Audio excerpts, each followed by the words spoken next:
Welcome one and all to the periodic table of history. We study history in 4 dimensions. Today's topic is going to be the monkey men. So let's jump right in here.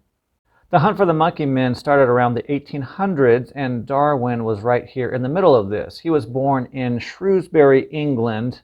He lived from 1809 to 1882. And this is when it was hotly debated to try to find the missing link. And they thought, if we can just find this missing link between monkeys and men, then everybody will be convinced that there's no God.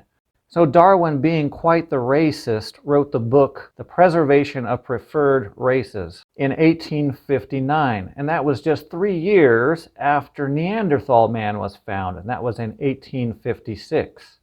Neanderthal man was found in Dusseldorf, Germany. There's a lot of controversy surrounding Neanderthals. They made sophisticated weapons, spears, stone tools. They had makeup, they had thread, needles, and they wore jewelry. They made and sailed in ships. They built huts from animal skins. They made glue. They cooked their own food. They made musical instruments. And they did surgery on their sick. So it's pretty hard to tell the difference between Neanderthals and modern man. It's just that we have this stereotype given to us from Hollywood and the school system about the archetype Neanderthal man. There have been many false prophets in the realm of Neanderthals. Professor Rainer Procht von Zieten lied about the age of Neanderthal skulls for 30 years. Now, he was finally exposed and fired. But the damage that people like these do in lying to the children, it goes on because those children grow up and they start making those Hollywood movies. Their worldview is shifted, and then everything they do is viewed through that prism of how they learned as children. So now let's move on to Cro-Magnon man. He was discovered by Louis Lartet in 1868 in France. Now, he was just a modern man, so he wasn't really a missing link. So it's amazing when we seek for something how we can find something. In this case, people that call themselves wise could discover a modern skeleton and call it a monkey man. But keep in mind, this was just a modern man. Next, in 1891, we have Java Man, so we have to move our map as well. Java Man was discovered by Dr. Du Bois. It was a tooth, a thigh bone, and a skull cap.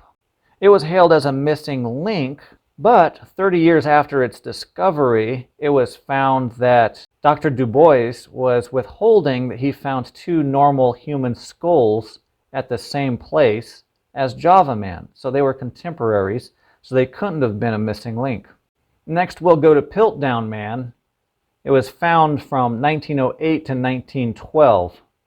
Pilt Down Man was based upon a couple pieces of a jaw and a couple pieces of a skull. It was found to be a fraud by 1953, and what had happened is the teeth were filed down by the evolutionists that found it, and the bones were discolored to make it look old.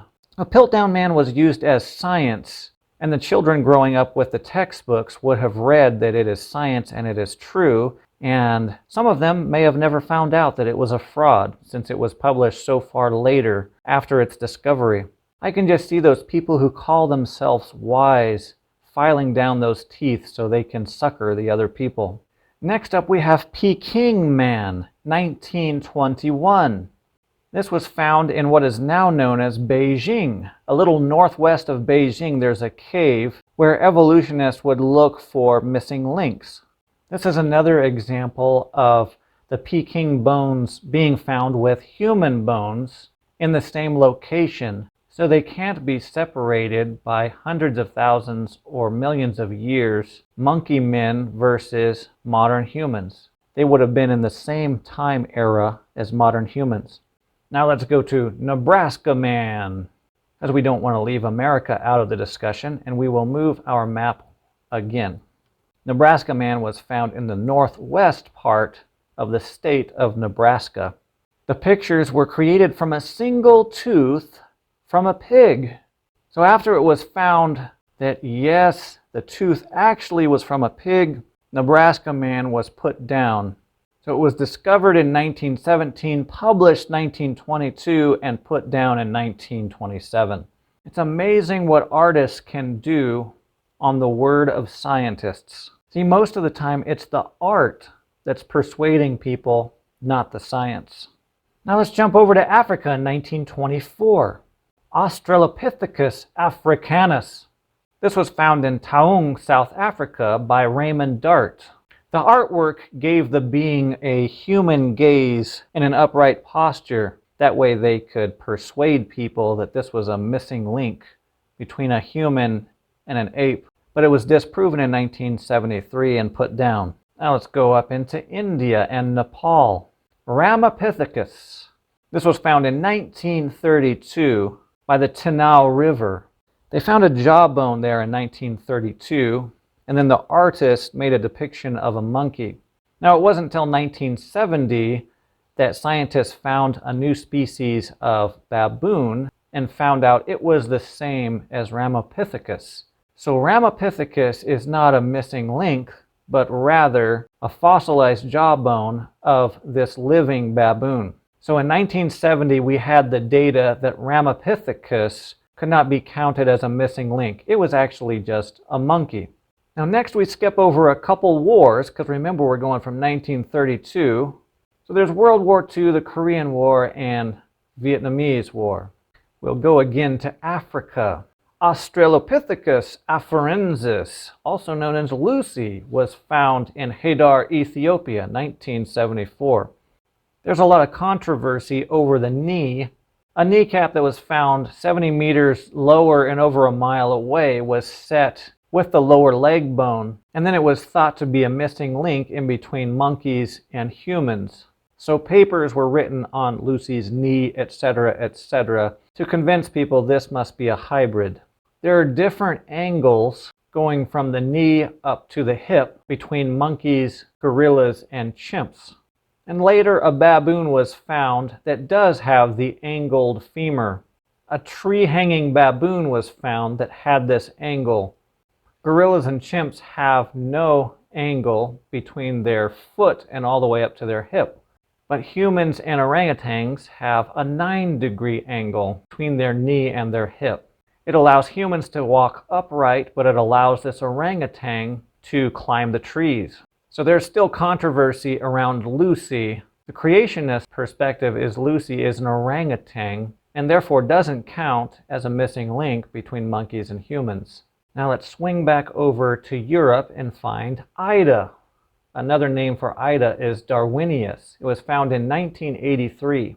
It took a while to put it together, but in 2009 it was called the 8th wonder of the world.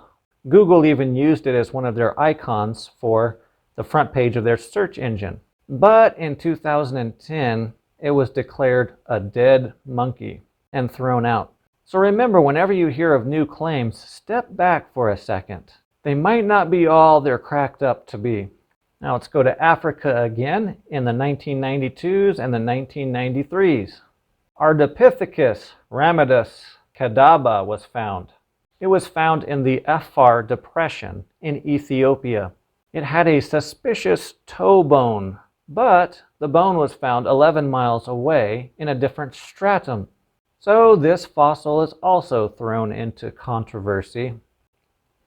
Finally, we'll move back to Europe and we'll find Boxgrove Man.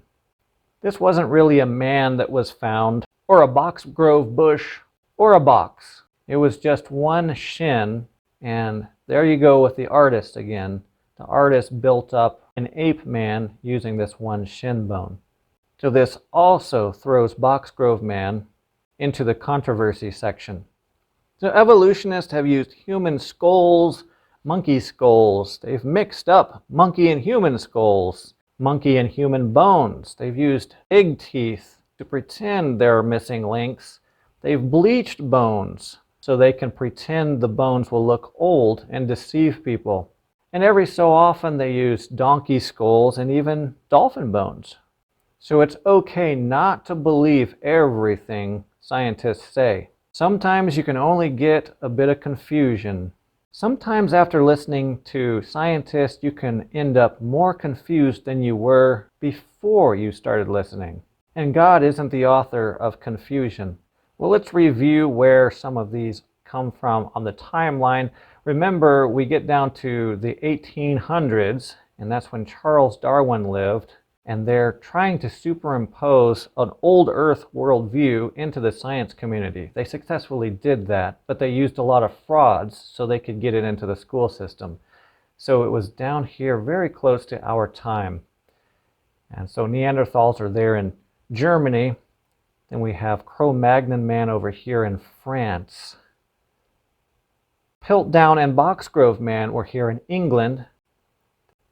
Peking man's over here in China. Ramapithecus over here in India and Nepal. We can move over and we know that Nebraska man was over in the United States. We go down to our time map of Africa. Well, we know South Africa has the Australopithecus africanus. And then over in Ethiopia and Eritrea, we have Australopithecus afarensis and Lucy. So that's our nostalgia session for our missing links from the 1800s to our present time. Be sure to read the first chapter of Romans sometime. It's very telling about this very concept. In Romans 1:23, the scripture says, "They exchanged the glory of the immortal God for images made to look like mortal man and birds and animals and reptiles." And remember the words of Jesus? He said, "Ask and it shall be given you. Seek and ye shall find. Knock and it shall be opened unto you." That's in Matthew 7, verse 7. So be careful what you search for. You might be searching for the wrong thing. You might be searching for missing links that don't even exist. So I encourage myself and everyone else to make good decisions. Instead of seeking after vanities, why don't we just help the people around us? I think it won't hurt to make this world a better place while we're here. And if you want more information on some reference work, check out a couple books. One is called Buried Alive by Jack Cuozzo, and another book is Bones of Contention by Marvin L. Lubenow. And may the Lord bless you and keep you, and make his face to shine upon you, and give you peace. Thanks for watching, and I will see you in the next video. God bless you and have a great week.